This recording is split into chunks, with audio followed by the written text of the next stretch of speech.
messieurs, vous suivez les programmes de Télé Tchad, c'est votre magazine Éclairage. Je reçois pour vous Madame la ministre du Développement touristique, de la culture et de l'artisanat. Madame la ministre, bienvenue dans l'émission Éclairage. Merci de me recevoir. Le programme politique du gouvernement en ce qui concerne votre département prévoit plusieurs axes, notamment le développement du tourisme, la promotion de la culture et de l'artisanat. Comment déroulez-vous ce vaste programme dans les trois secteurs? Très bien. Donc, je voudrais tout d'abord vous remercier pour cette invitation à éclairer justement nos téléspectateurs et tous nos auditeurs sur le programme de notre département. Il est important de rappeler que le ministère du Développement touristique, de la culture et de l'artisanat est un ministère qui a été récemment formé. C'est grâce à la restructuration de l'administration publique qu'il a été pensé mettre en cohérence justement le secteur de la culture, le lier avec l'artisanat, parce que la culture, c'est celle qui produit le savoir-faire technique qui est dans l'artisanat, et lui combiner un vecteur qui est assez moderne, qui est celui du tourisme. Le tourisme, c'est donc cette possibilité de valoriser, de faire la promotion de la culture, de l'artisanat, de ce qui nous est propre en fait. Donc à partir de 2016, donc cette reconfiguration a été donnée et nous avons donc un département qui combine développement touristique, culture et artisanat. Donc vous avez raison, le champ est vaste. Le champ est vaste parce que la culture, c'est tout ce qui nous représente, c'est tout ce que nous sommes. Nous avons un pays qui est immense, 1 200 000 km², nous avons une population qui est de plus en plus nombreuse, on arrive au chiffre de 15 millions d'habitants, et nous avons surtout identifié plus de 252 groupes culturels différents. Donc ça veut dire que nous produisons énormément de valeurs, nous produisons énormément de techniques, nous produisons énormément de croyances, qui fait que sur ce territoire nous devons l'unifier pour avoir une culture tchadienne. Et donc le département a cette mission de pouvoir créer un espace où toutes les cultures s'expriment, mais dont les Tchadiens doivent se reconnaître à travers certaines grandes valeurs, certains grands principes. Et je crois que la République, et la 4e République en particulier, a comme ambition justement de créer un espace où justement toutes les cultures puissent se reconnaître. Après, quand on regarde le thème de l'artisanat, vous savez, l'artisanat, c'est notre art de vivre. C'est comment on construit les instruments, les techniques qui nous permettent de vivre notre environnement. Donc, l'artisanat est constitué de plus de 157 métiers différents. Oui, selon le recensement de 2017. Absolument, donc nous allons du forgeron au boulanger, au constructeur des ganous, nous allons vraiment, c'est un champ qui est très très large et qui touche justement les cultures. Donc nos artisans sont beaucoup plus dans les zones rurales. De plus en plus, ils arrivent dans les zones urbaines et donc il faut effectivement combiner cette culture, cet artisanat avec une promotion du tourisme qui permet de lui donner plus de visibilité. Madame, le tourisme, la culture et l'artisanat, c'est toute l'identité tchadienne que vous avez la mission de promouvoir. C'est exactement ça. Je veux dire, depuis l'indépendance, nous avons cette ambition de créer une nation. Et ça, tous les pays modernes ont cette ambition-là. Et nous, depuis, ça fait 50 ans maintenant, plus de 60 ans maintenant, que nous sommes dans cette construction d'une unité nationale, d'une cohésion nationale.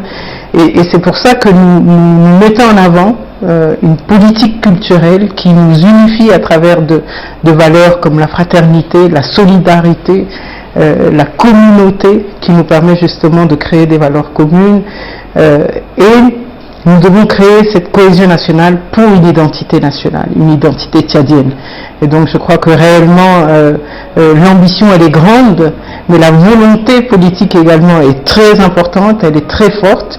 Nous savons que la culture c'est celle qui est le socle de tout notre développement, donc nous avons cette grande mission d'identifier ces valeurs phares, ces objectifs qui nous permettent d'être tchadiens et travailler pour le Tchad.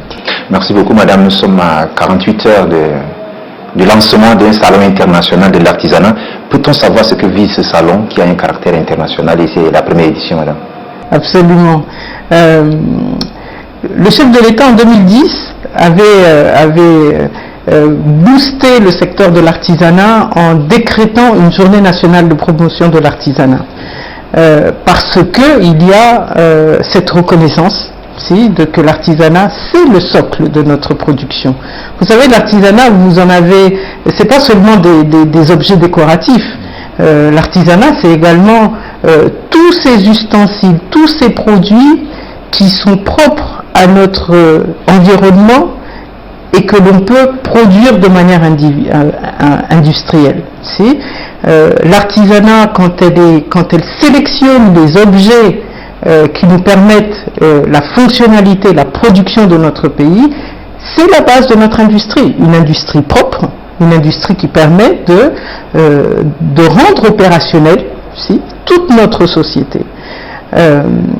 Donc l'artisanat a cet atout, et le chef de l'État bien sûr l'a identifié, et nous célébrons depuis 2010 donc la journée nationale de promotion de l'artisanat, et cette année, parce que nous croyons que notre base artisanale est beaucoup plus consolidée, nous avons déjà un arrêté qui fixe tous les métiers de l'artisanat, nous avons un code de l'artisanat qui est en route, nous avons une politique nationale de développement de l'artisanat qui va être validée durant ce salon, et nous pensons qu'il y a beaucoup à faire, mais nous avons déjà des bases solides pour pouvoir ouvrir un espace, un salon international qui permet de montrer, donner de la visibilité, avancer dans le cadre juridique et légal dans le cadre de l'artisanat, et surtout nous rendre beaucoup plus compétitifs en invitant les pays qui sont grands producteurs de produits artisanaux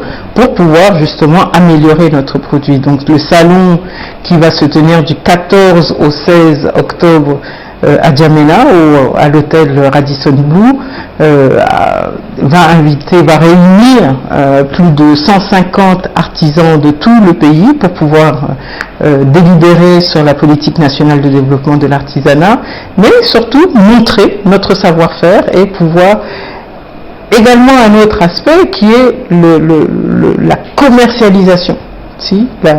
Comment on améliore notre processus de commercialisation et d'offres artisanales sur le marché national et international. Donc nous allons avoir plus de 6 pays qui vont se réunir, qui vont nous accompagner dans ce processus, et c'est une activité qui est sous le haut patronage de son Excellence M. Idriss Déby Itno, chef de l'État, président de la République, qui nous accompagne encore une fois dans le positionnement de l'artisanat tchadien au Tchad. Alors, vous avez une entité dénommée Office national pour la promotion du tourisme et de l'artisanat. C'est cette entité qui est chargée de la mise en œuvre de ce salon? Bien sûr, nous avons le ministère du développement touristique, de la culture et de l'artisanat et a 3 organes sous tutelle. Nous avons 3 organes sous tutelle. C'est important que les téléspectateurs connaissent ces 3 organes. Absolument. Donc l'administration centrale est donc appuyée par un organe qui s'appelle l'Office national de promotion du tourisme, des arts et de l'artisanat, qui est l'OMPTA. Nous avons également la Maison des patrimoines culturels du Tchad, qui s'occupe de tout ce qui est bibliothèque nationale, le BUDRA, le bureau des artistes, nous avons le musée national, nous avons les centres culturels qui sont également sous cette coupe-là, et nous avons une 3e entité qui est la Sonexo, qui est la Société nationale d'exploitation hôtelière, qui justement appuie tous les autres organes dans tous les services hôtelier et touristique qui permet d'accompagner justement ce potentiel culturel que nous avons. Donc l'OMPTA est l'organe de promotion de tous les arts, de toutes les cultures. Donc effectivement, c'est eux qui organisent effectivement cet événement, mais ça se fait en collaboration avec toutes les autres entités, absolument. On constate l'artisanat au Tchad ne nourrit pas véritablement son nom. Qu'en est-il véritablement de la valorisation des professions artisanales? Parce que vous avez déjà les statistiques qui vous permettent de valoriser ces professions. Le ministre de la fonction publique fait toujours la blague comme quoi que le département de la culture et de l'artisanat est le second employeur du pays, parce qu'effectivement nous avons une grosse quantité d'artisans sous notre responsabilité et effectivement on a besoin de faire un travail complètement transversal afin de les positionner et de les valoriser. L'artisan, il va de la campagne à la ville, il va de l'infrastructure à tous les métiers réellement, et nous sommes dans un processus où les artisans, avec leur savoir-faire, doivent sortir de l'informel et se formaliser. Les artisans, ce sont des entrepreneurs, réellement. Ce sont ni des fonctionnaires de l'État, ce sont des artisans qui, dans leur... des œuvres d'esprit. Exact, d'œuvres d'esprit et aussi des œuvres très pratiques. Mais ce sont des entrepreneurs, ce sont des petits entrepreneurs. Donc, nous devons créer, avec le code de l'artisanat par exemple, l'espace qui va leur permettre d'identifier l'artisan, de classifier l'artisan et de le faire complètement participe de la société ou du développement socio-économique du pays. Beaucoup d'entre eux, comme je l'ai dit, sont encore dans l'informalité. C'est pour cela que ce code va leur permettre de les identifier, de les classer et de les reconnaître, pour que, effectivement, petit à petit, on ouvre l'espace pour que cette petite entrepreneur puisse également former, transmettre leurs connaissances et créer des entreprises, parce que c'est ça la base. Oui, madame, quand vous parlez de créer des entreprises dans le domaine de l'artisanat, avez-vous une politique de promotion qui leur permet d'avoir des soutiens financiers, des microfinances par exemple, pour leur permettre de se valoriser, parce que c'est là aussi le problème. Je crois que la répartition, la structure du gouvernement est répartie de telle manière à ce que chacun, avec une collaboration des différents départements ministériels, nous puissions arriver à cela. Mais nous sommes dans le travail de l'inventaire, de la codification, de l'identification, afin que nous puissions effectivement travailler avec les autres départements et donner un résultat. Dans notre mission également, nous avons la mission de la formation.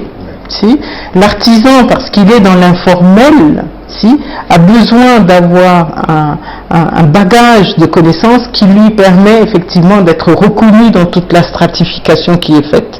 Donc il y a des processus de formation qui sont mis en place à travers nos centres artisanaux, qu'il faut qu'on redynamise, mais l'État a créé des écoles de formation artisanale qui permettent de effectivement outiller tous les artisans afin qu'ils puissent obtenir ces connaissances afin de sortir de l'informalité. 70% de notre population active est encore dans le secteur de l'informel, et donc tous les départements devront travailler afin que cet inventaire, cette identification et cette volonté également de toutes les populations puissent être mises en place pour que les gens soient reconnus et obtiennent leurs droits. Merci madame, je rappelle à nos téléspectateurs que nous sommes dans l'émission Éclairage. Nous abordons un autre volet de votre département. Votre département regorge également le tourisme, et alors le Tchad regorge assez de potentialités touristiques mais qui sont peu exploitées. Avez-vous des mécanismes pour rendre ce secteur bénéfique à l'économie tchadienne? Moi je voudrais clarifier quelque chose. C'est vrai que nous avons un potentiel culturel, naturel énorme. Nous avons le lac Nyanga qui a été inscrit exactement dans le patrimoine exactement depuis 2012. Nous avons également le massif de l'Enedi qui est inscrit également dans le patrimoine mondial de l'UNESCO, et nous avons d'autres sites des pures merveilles qui sont en processus effectivement d'inscription et de ratification, on espère, dans le patrimoine mondial. Rendre ces espaces touristiquement attractifs, déjà attractifs, c'est également créer un réseau, un service qui permette l'accès, et qui permette le profit autour de ces espaces. Si. Il y a quelques années, le lac Kounyanga bénéficiait par exemple d'autorisations spéciales où les touristes pouvaient venir directement à Faya et avoir une infrastructure qui pouvait les faire visiter ces centres. Autour de ces centres, on a des bénéfices pour les groupements ou les groupements locaux. Si. Les femmes cuisinent, on construit des habitats, on construit des services sanitaires, il faut offrir des services de communication parce que les touristes sont de plus en plus exigeants. Mais nous avons la capacité d'avoir des types de tourisme comme l'écotourisme, comme le tourisme naturel, avec le parc Zakuma par exemple, où nous avons toutes ce potentiel, mais il faut créer le service autour de ça pour que le tourisme puisse se mettre en place. Si? Le tourisme, c'est tout un service de promotion, de visibilité, de sécurité, si? Qui permettent à ce que le touriste, quel que soit son espace dans le monde, puisse dire « je vais aller visiter le Tchad parce que j'ai certains critères qui sont respectés et qui nous permettent de faire ça. » C'est la découverte aussi.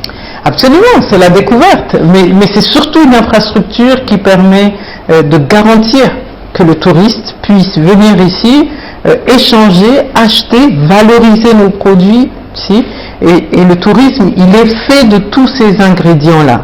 Si. Donc ce potentiel naturel et culturel, il existe. Donc maintenant, il faut travailler tous les services connexes afin que ce tourisme soit effectif.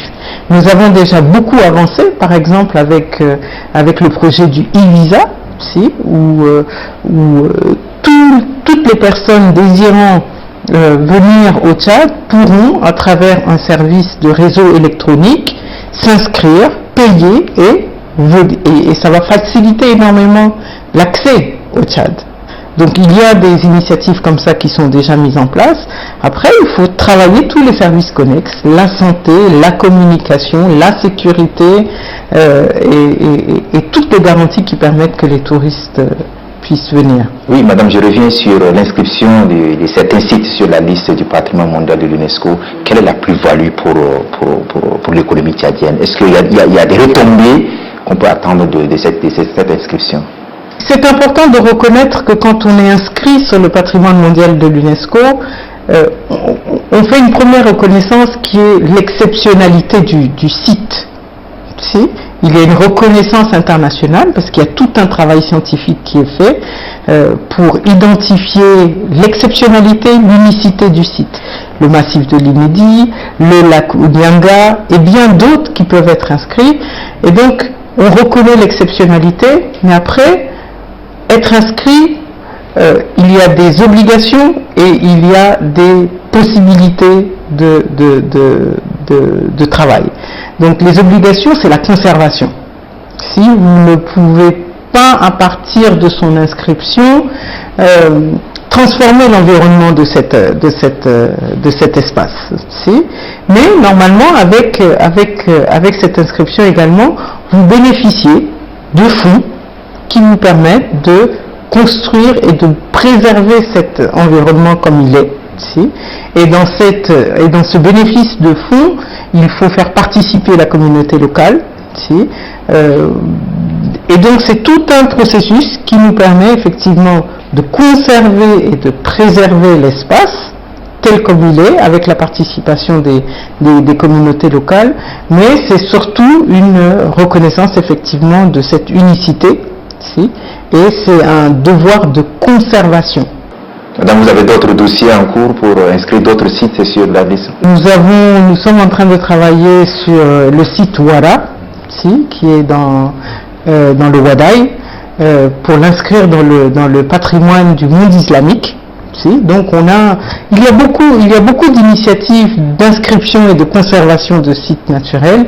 Donc je crois que c'est un peu ça les démarches que nous faisons. Nous avons même le parc Manga qu'il faut également lui donner une attention particulière afin que l'on puisse également l'inscrire. Mais comme je le dis, ces inscriptions nous révèlent notre unicité, mais également nous contraignent dans la transformation de l'espace qui sont inscrits. Merci beaucoup, madame. Aujourd'hui, il existe un réel problème d'interférence culturelle. Il y a une prédominance d'autres cultures sur la culture tchadienne. Vous avez la charge de promouvoir la culture tchadienne d'abord. Comment cela se passe? Cette observation, elle est peut-être l'effet un peu de la globalisation, de la mondialisation, des effets les impacts qu'on a parce qu'on a accès à une télévision satellitaire qui est beaucoup plus ouverte. Donc on est toujours dans la culture, dans un éternel construction et reconstruction. La culture n'est pas quelque chose de statique. Si le Tchad, comme je l'ai dit, a plus de 252 groupes culturels différents. Si quand vous les mettez ensemble, ils produisent un nouveau groupe culturel. Si et pourtant, c'est ça le Tchad. Si donc je pense que c'est très important de dire que le brassage, si l'échange, le partage, devrait nous permettre d'ouvrir et de changer nos comportements parce on a la possibilité d'aller vers l'autre, de construire ce que nous sommes nous-mêmes. Donc la culture, c'est un éternel changement. Si donc il est important d'être ouvert à cette diversité, parce que cette diversité, c'est celle qui nous construit. Donc moi je dirais réellement qu'il y a des cultures qui dominent sur d'autres, il y a des relations sur certains espaces ou certaines pratiques qui peuvent être identifiées comme des relations de domination, mais la culture, c'est un intangible. Si, la culture est un intangible, donc comment faire nous, quand on se sent comme ça un peu pressionné par beaucoup de choses, comment faire nous pour changer de comportement, pour ouvrir, pour construire, pour grandir? Si, parce que la culture, elle nous permet ça, tout le temps. Et donc moi je crois que cette ouverture-là, c'est celle-là la perspective qu'il faut mettre, parce que notre diversité est notre richesse. Et non seulement notre richesse, mais notre force. Si, c'est ça qui va nous préserver. C'est ça qui va nous préserver. S'ouvrir aux autres, mais conserver aussi la culture. C'est ce que vous voulez dire, madame? Vous incorporez la culture des autres et vous la transformez dans votre bénéfice. Si? Et ça, c'est tout à fait possible. Nous avons ici, dans notre pays, des gens qui parlent plusieurs langues, 8, 10 langues, Sara, Massa, quoi. Si, il y a beaucoup de gens qui parlent énormément de langues. Parce qu'ils sont dans un espace, parce qu'ils ont un esprit ouvert, parce qu'ils incorporent, parce qu'ils apprennent, parce qu'ils construisent, parce qu'ils grandissent. Si, cette capacité-là, pas beaucoup de gens l'ont. Et c'est ça qui nous préserve. Nous sommes Toumaï, nous sommes personnes de l'humanité, c'est très important de le dire. Nous avons initié toutes les cultures du monde, nous sommes 7,5 millions. Vous avez aussi un festival international des arts, de la culture saharienne que vous tenez chaque année. Bien sûr. Oui, ça permet également de valoriser les cultures du Sahara à d'autres cultures. Absolument, c'est ça. Je crois que le Tchad, c'est toute cette diversité-là. Si?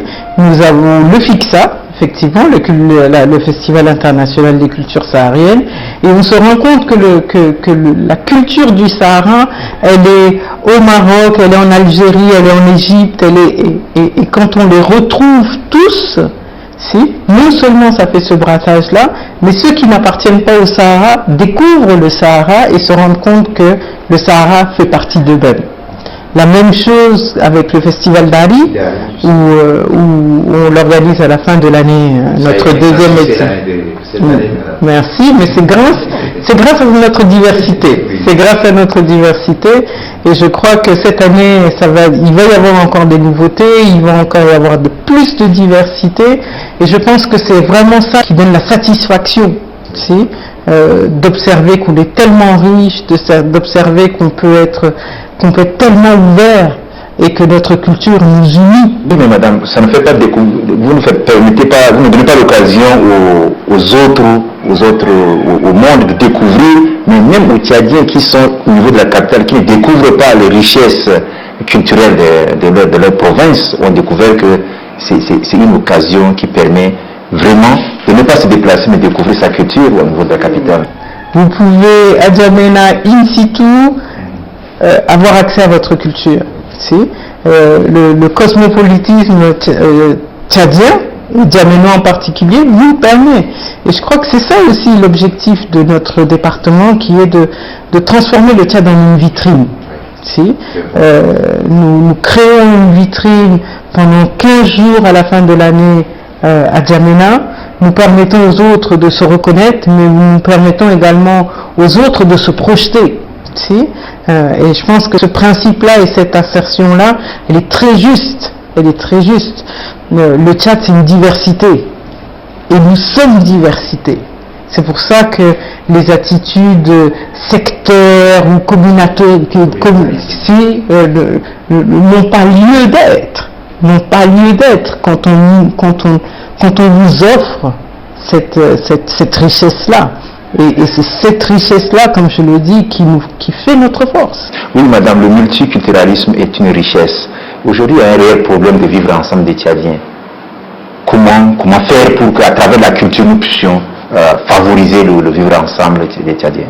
Seule réponse pour moi, c'est de nous rencontrer, de nous échanger, de dialoguer, de nous découvrir, si, de partager ce que nous sommes, qui nous sommes, comment nous le faisons.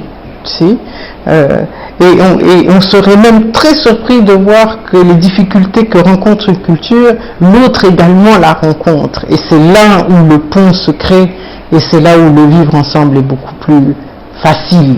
Si. Mais pour ça également, il faut décider. Si. Nous, comme Tchadiens, individus et collectifs, nous devons décider d'aller vers l'autre. Il n'y a pas d'autre format pour vivre ensemble que de vivre avec l'autre. Donc je pense que la solution, elle est là. Il faut créer les ponts pour ça, il faut créer les espaces de rencontre, les espaces de dialogue, afin que ce vivre ensemble soit beaucoup plus accessible et plus simple. Ok, merci beaucoup madame. L'OMPTA et le BUDRA sont deux entités mises en place par le gouvernement pour promouvoir le tourisme artisan. Quel est l'état du lieu en termes de mise en place de cette œuvre politique de notre pays?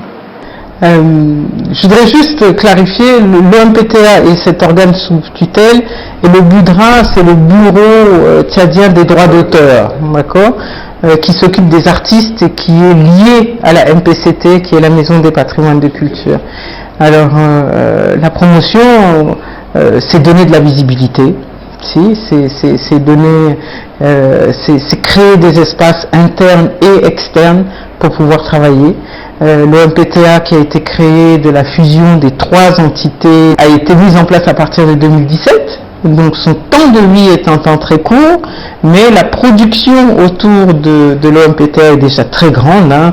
Elle appuie énormément d'activités culturelles, elle crée ses propres événements.